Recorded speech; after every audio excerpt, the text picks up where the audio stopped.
短短1天之内，中国接连传出2条震撼性的消息，令外界哗然。第一条消息来自中国西北边陲的新疆，那片在集权高压统治下沉默已久的土地，突然传出领导高层换人的讯息。第二条消息则来自中南海权力核心的内部流言，一位被视为习近平亲信的高层官员遭遇罕见的政治挫败。2条消息看似风马牛不相及，一边是边疆治理的变动，一边是权斗暗涌下的人事震荡，却在同一天浮现于世人眼前。在这同一天里，中国政局从西域到京师，同时出现微妙而深刻的变化。这些变化是偶然巧合，亦或是集权体制压力过将至的征兆。在强人统治下的中国，究竟发生了什么，使得体制出现撑不住了的迹象？让我们从新疆开始，看清中国之变的端倪。新疆这片广袤的土地，长期以来是中国内部民族问题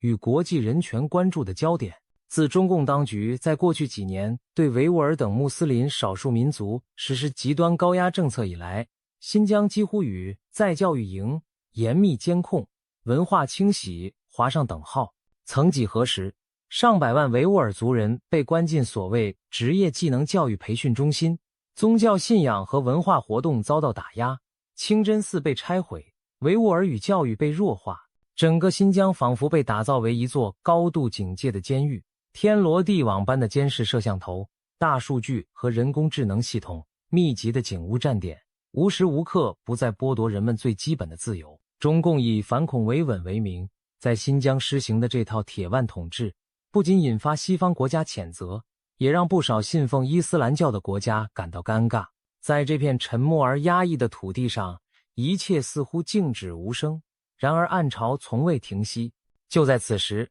第一条大消息传来：2025年7月初，新疆自治区的最高领导突然易任，原任新疆维吾尔自治区党委书记马兴瑞被免去职务，改由陈小江接任。在官方话语中，马兴瑞另有任用，而陈小江空降新疆主政。这看似一次平常的中共人事调动，实则意义非凡。因为新疆党委书记一职关乎中国治理最敏感棘手的地区之一，任何风吹草动都牵动各方神经。马兴瑞今年65岁，接近中共高官惯常的退休年龄，但按常理，他本可任职至下一次党代表大会再交棒，如今突然中途被撤换，耐人寻味。而他的接任者陈小江更引发观察家的强烈好奇，这位新任新疆书记究竟是何许人？他的上任预示着新疆政策将出现何种转变？陈小江今年63岁，出身浙江，和习近平有着同乡之谊。他并非新疆本地出身，也无长期在西北边疆工作的经历。然而，他的从政履历显示出几个关键词：纪律检查、宣传、统战、民族事务。陈小江曾在中共中央纪律检查体系任职，高层反腐机构中担任要职，有执行铁腕政策和整肃纪律的经验。2020年，他出任国家民族事务委员会主任。值得注意的是，他是60年来首位出任这一职务的汉族干部，打破了以往由少数民族官员担任的惯例。此后，他同时身兼中共中央统一战线工作部常务副部长，主管全国民族宗教统战事务，可以说是北京治理民族问题的主要操盘手。如今此刻，正是这位党内处理民族问题的关键人物，被习近平派往新疆镇守。陈小江走马上任的消息甫一传出，外界一片哗然。北京为何选择在此时换将？新疆这一人事变动的背后，暗藏着中共在新疆乃至全国政策怎样的调整信号？首先，可以确定的是，北京当局对新疆的基本战略目标没有改变，绝不容许新疆出现任何脱离中央控制的趋势，必须确保这片战略要地在政治上绝对稳定。在这一点上，无论谁来主政新疆，都不可能放松铁腕。但是，经过几年的极端高压统治，新疆表面虽然维持稳定，却付出了沉重的人道代价和国际形象代价。随着越来越多关于集中营、强迫劳动、族裔文化灭绝的证据曝光，西方民主国家对中共的谴责升级，有的国家认定北京在新疆犯下了种族灭绝。2022年底，联合国人权高专办公室发表报告，指控新疆存在严重且系统性的侵犯人权行为，震惊了全球。即使北京方面百般否认，国际压力仍然如影随形。而更令中南海头疼的是，近年来中国积极经营的中东穆斯林国家关系亦可能因新疆问题而变数陡增。习近平政府虽然成功拉拢沙特与伊朗握手言和，自诩在穆斯林世界担当调停者角色，但新疆穆斯林所受的苦难犹如一块难以抹去的污点，令北京在伊斯兰世界欠缺道德号召力。过去许多伊斯兰国家政府出于经济考量对新疆问题晋升，但民间的不满与声援维吾尔人的呼声却在累积。一旦国际局势出现变化，或中东地缘政治风向转变，新疆问题可能成为北京外交上的一颗炸弹。在此内外交困的背景下，新疆的人事变动或许透露出中共政策微调的蛛丝马迹。马兴瑞被撤换，某种程度上反映了北京对现状的不满或不安。马兴瑞主政新疆的这段期间，自2021年底上任至今，基本上是延续前任陈全国时期的高压维稳路线。然而，他毕竟不是以镇压民族事务见长的干部，其履历更多是在经济与工业领域。马兴瑞过去曾主政广东，担任过中国航天领域的高管，被视为习近平提拔的技术型官员。然而至疆几年，马兴瑞并未带来新疆政策实质转圜，也未能缓解外界的批评压力。或许在习近平军来看，马兴瑞对新疆的掌控力度与政治宣传火候仍显不足。在国际风声鹤唳之时，北京需要一名更加纯粹的政治工具人来坚守新疆阵地。陈小江正是这样的人选，他对习近平绝对忠诚，长期在党的纪检宣传系统任职，深谙意识形态和舆论引导之道，又在统战和民族事务上有经验。他既懂得如何强力管控一切不稳定因素，也明白如何包装中国的人权记录，以应对外界质疑。这样的角色被空降到新疆，意味着北京准备在新疆问题上采取更精细的操弄，一手更强硬的意识形态灌输，一手更巧妙的形象宣传。陈小江上任后的新疆或许会呈现出与以往略有不同的统治风格，我们可能将看到官方宣传里对新疆描绘得更加歌舞升平，国内媒体或许强调去极端化、成果，塑造所谓各族人民团结幸福的画面，试图证明高压政策的成功和必要。国际场合上，北京可能推出更多精心安排的新疆参访和外交辩解，由陈小江这样熟悉宣传口径的人来主导，期望减轻国际谴责。然而，在帷幕背后，新疆的高压统治不会根本松动，监控网络依然在，每家每户的压力仍沉甸甸的存在，维吾尔人的日常生活将继续被干涉与改造。实际上，陈小江本人的到来象征着少数民族自治虚有其表，全面汉化同步推进。作为几十年来首位汉族的国家民族事务委员会主任，他的仕途本身就是中共民族政策转向的体现，不再假手少数民族代理人，而要由中央严密掌控。如今他直接执掌新疆，更意味着北京将牢牢抓紧对新疆的每一项政策细节，不给地方任何变通空间。少数民族习俗、语言教育、宗教活动的边界将被划定得更加狭窄且中国化。在陈小江的领导下，可以预见新一波爱党爱国教育和中华民族共同体意识灌输将铺天盖地而来，新疆各族人民不得不高调展示对党中央的效忠。那么，这样的人事调整对中国整体政局有何影响？新疆的变局绝非孤立事件，历史上大帝国的边疆动荡往往折射中央权力的焦虑与转折。清朝末年边陲反叛四起，苏联解体前波罗的海三国率先掀起独立运动，都说明巨人的脚趾疼痛时，预示身躯出了问题。当然，新疆目前没有出现有组织的大规模反抗，中共也极力防止新疆成为第二个苏联解体诱因。然而，北京当局显然感受到了治理新疆的沉重负担，长期维稳耗费庞大人力物力，动辄几十万武警公安驻守，财政支出巨大。国际上因新疆问题招致制裁和外交压力，损害中国与西方关系，国内不同族群间的猜忌和仇恨日渐深化，社会撕裂难以愈合。新疆已经成为中共体制的一块隐痛，短期内虽不致命，却时时刻刻提醒着统治者，稍有松懈便可能酿成大祸。在这种时刻换上陈小江，显示习近平对新疆政策既不满足于维持现状，更不愿真正改革，只能通过调将换帅来寻找突破口。然而，这更像是在高压釜上再加一道阀门，而非真正给压力锅降温。对新疆少数民族而言，希望中共换人后放松高压，恐怕是镜花水月。对整个中国而言，新疆的变局提醒我们，这个政权正变得日益神经质与焦躁不安。就在新疆易帅的消息传出的同一天，第二条大消息也在中国政坛炸开了锅。这次不是来自官方通报，而是一则在坊间流传但有鼻子有眼的权力斗争内幕。中共政治局委员李干杰疑似遭到了冷处理，被架空职权。消息称，李干杰已被暂停行使其在人事任免方面的权利，签字权也被收回。如今虽仍挂着政治局委员的头衔，但实际上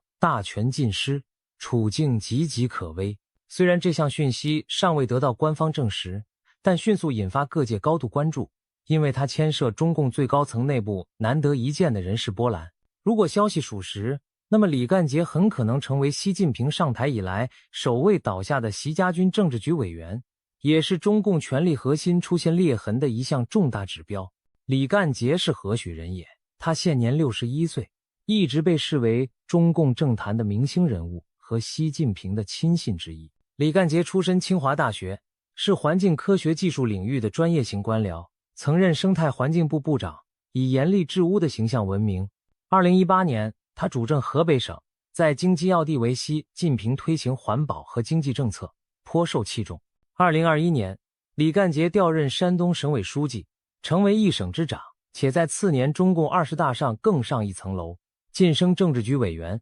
位列权力中枢。年富力强的李干杰，当时被不少分析人士认为是60后新生代高官中的佼佼者，甚至有人猜测他有潜力更上一层楼，在未来扮演更加重要的角色。如此背景，使得此次传出他被内部闲置的消息格外令人错愕。一个被习近平一路提拔的爱将，何以突然失势？追踪李干杰今年以来的仕途脉动，不难发现一些异常之处。就在几个月前的2025年4月，李干杰经历了一次出人意料的职务对调。中央宣布由时任中组部部长主管党内组织人事工作的要职石泰峰与时任统战部部长主管统一战线工作的高官李干杰对调职务。石泰峰接管统战部，而李干杰则改任中共中央统战部部长，主管其统战系统。这一调动非同寻常，政治局级别干部在任期中互换岗位极为罕见，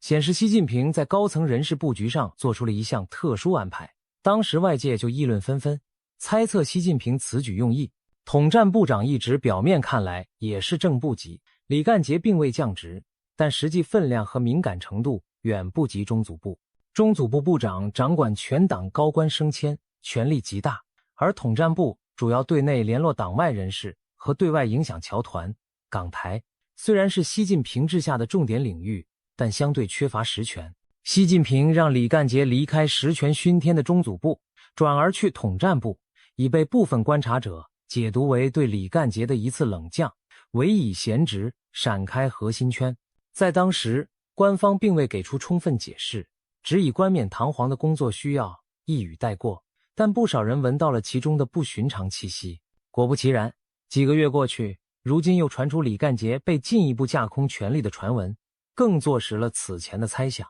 如果李干杰真的被剥夺人事建议和签字等权限，那么统战部长一职对他来说已是虚职空壳，只剩政治局委员的名头却无实权。这种待遇无疑意味着他的政治生涯遭遇重大挫折，也许离被正式免职、调离权力中心不远了。要知道，李干杰是标准的习家军成员，他的崛起几乎完全拜习近平所赐，并无其他山头背景。他在山东任职时，据传与习近平的夫人彭丽媛山东籍关系密切，被戏称属于彭丽媛山东帮的圈子。有这层关系庇荫，再加上习近平本人的青睐，李干杰原本前途一片光明。然而现在，即便有彭丽媛撑腰，也似乎无济于事。他成了习近平治下首个倒下的高级亲信，这不禁引人深思，究竟发生了什么，使得习近平连自己人都保不住？这背后是否隐藏更大的政治风暴？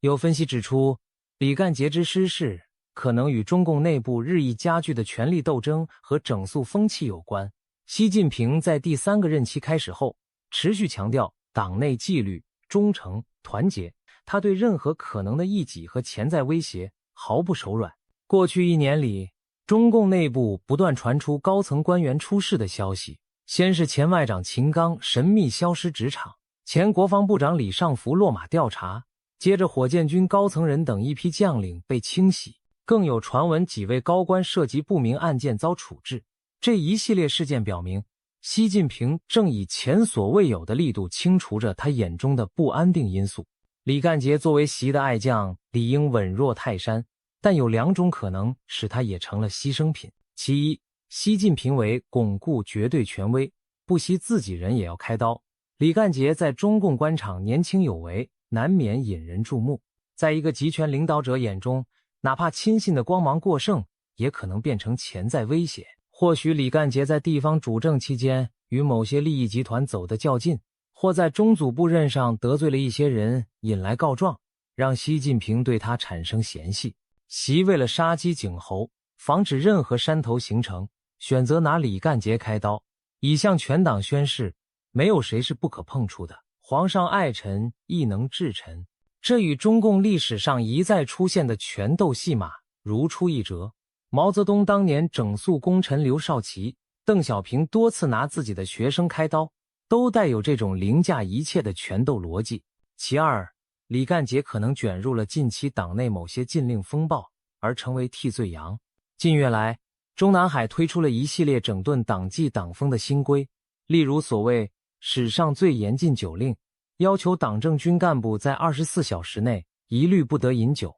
公务用餐不得超过3人，聚餐费用 AA 制等，以杜绝吃喝歪风。如此严苛的规定被许多人视为非比寻常，甚至有评论认为禁酒令实际上是战备动员的一部分，因为只有在准备极端情况，如战争时，才需要如此全面约束军政人员的行为。无论禁酒令真实意图为何，至少反映出习近平要求党内干部进一步绷紧纪律，杜绝享乐松懈。李干杰作为政治局委员，过去在地方主政时，或许也难免参加各种宴饮场合。如果有人抓住他违反禁酒规定的把柄，或者他在统战系统内部对该禁令执行不力，那都有可能触怒天颜，被当成祭旗的对象。有传闻说李干杰在某次非正式场合饮酒，招致上面震怒，这种细节真伪难辨，但在习时代，任何微小的失误都可能被上纲上线，乃至成为整肃的由头。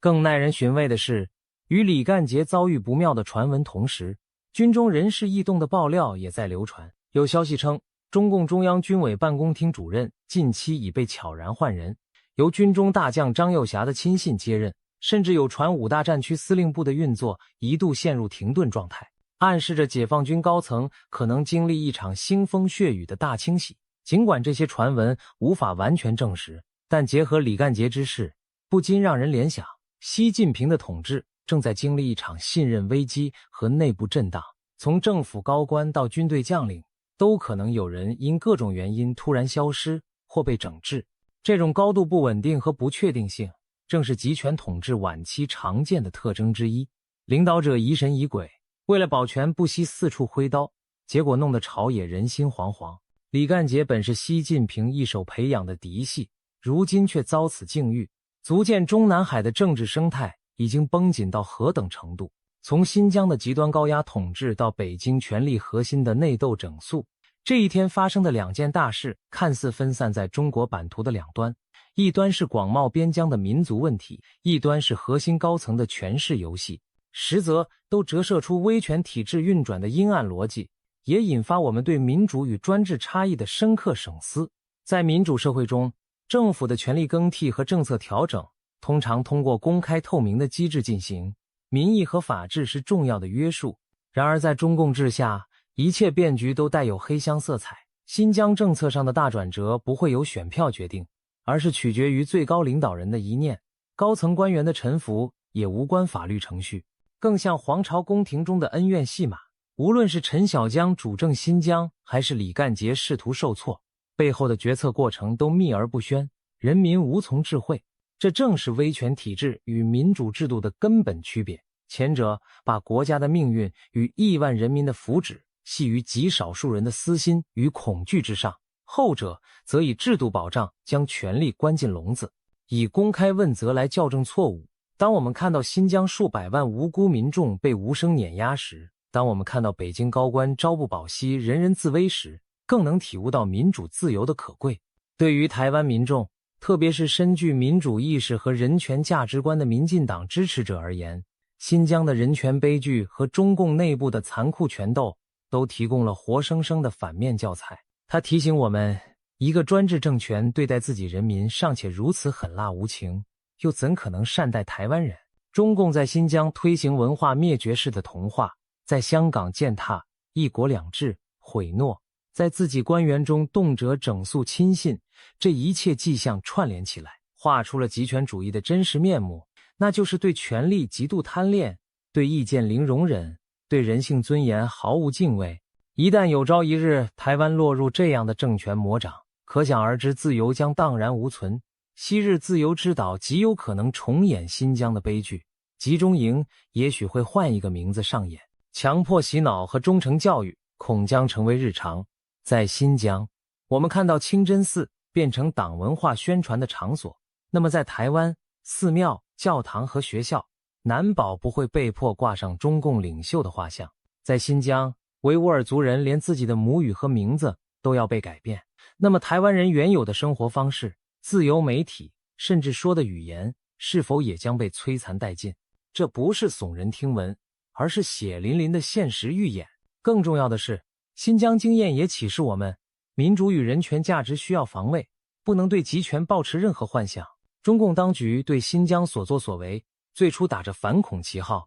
似乎理直气壮，但最终发展为无差别对整个民族的打压。这告诉我们，集权政权常用冠冕堂皇的理由行恶，而且其压制范围会不断扩大，不受监督的权力终将指向所有人。对照台湾，我们也曾听过某些论调，说两岸统一后生活方式不变，保留台湾制度若干年。看看新疆、西藏、香港的下场吧。当前期安抚宣传过后，等待当地人的无不是全面的同化与控制。今天他们可以用国家安全为名剥夺维吾尔人的人权，明日也能用国家统一为名收回台湾人的自由。面对这样的政权，我们必须坚定站在民主价值一边，绝不能天真的寄望其开恩施舍。中国内部的风云变幻，不仅是其自身的问题，也深刻影响着台海安全与整个亚太局势。新疆局势和北京权斗所折射出的是中共政权稳定性的潜在变数。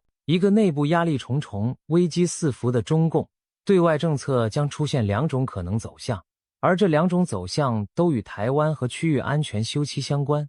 一方面，当政权感到内外交困，领导人有可能采取对外转移矛盾的举措。历史上不乏专制政府为巩固统治而对外挑起冲突的例子。如果习近平认为国内矛盾积累到威胁其权威的地步，他很可能寻找一个外部敌人来重塑团结，转嫁压力。而台湾问题，由于在中国民族主义叙事中分量极重，最容易被当局利用为煽动爱国激情的工具。在内政困顿之际，北京当局可能加强对台高压，包括在外交上升高统一声调，在军事上展示武力，甚至制造局部危机来测试国际反应。近期台海周边解放军军演频繁，中国官方对台湾文攻武吓不断，就是一个警讯。若习近平感到撑不住了，他完全可能铤而走险，以一场对台行动赌上政权生死，期望快速胜利以挽回人心。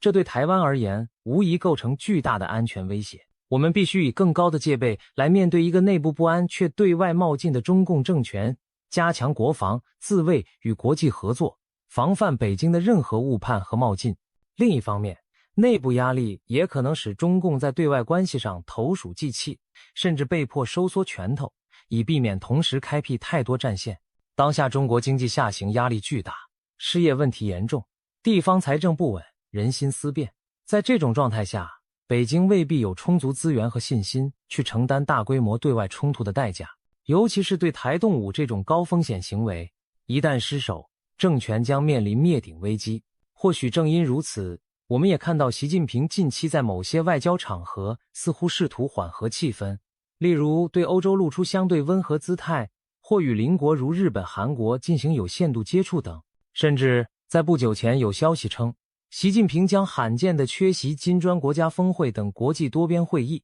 这引发外界揣测，是不是中国内部出了状况，以致习不敢出国，要坐镇北京。无论真相如何，中国对外政策中确实出现了一丝骑墙，一方面叫嚣抗美，强调战狼外交，一方面又喊话愿谈愿和，试图缓解经济压力。这种内外交困下的矛盾心态，意味着区域局势将更为扑朔迷离。一个虚弱又好强的中国，可能时而示弱退让，时而逞强出击。我们处在其侧，必须保持警惕且审慎，不因一时放松而掉以轻心，也不因恫吓而自乱阵脚。对亚太邻国而言，中国内部的不稳也是一把双刃剑。一方面，它可能削弱中国对外扩张能力，使周边国家稍感安心；但另一方面，内部不稳定的中国可能更不可预测，甚至成为区域的不定时炸弹。以新疆问题为例，如果北京因国际压力或内部变局而稍稍放松对新疆控制，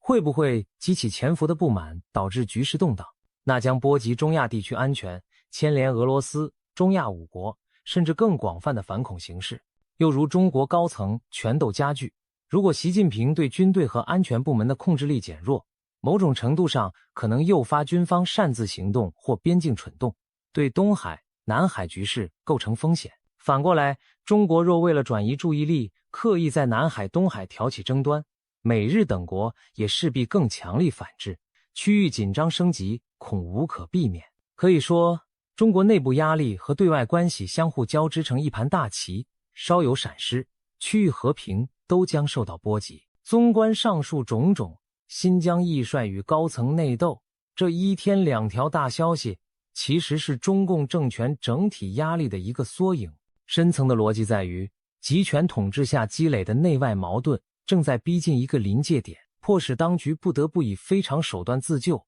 而每一个非常手段的运用，又反过来加剧新的矛盾。习近平上任以来，通过不断集权和强硬治国，使中共体制进入了一种高压稳定状态。然而，高压之下，社会经济问题并未获得根本解决，反而因言论钳制和决策僵化而积蓄起更大风险。例如新疆问题，当局试图用铁腕一次性解决，结果留下长远的民族创伤和持续的国际谴责。经济问题上，强力管控和国进民退政策让市场活力锐减，失业和债务黑洞越滚越大。政治上，清洗异己和个人独裁，使官僚层人人自危，不作为躺平，决策品质下降，这一切都像压缩在压力锅里的蒸汽，不断累积。习近平当然察觉到了压力的存在，他的回应办法不是减压，而是再加一道阀门锁，更严密的控制，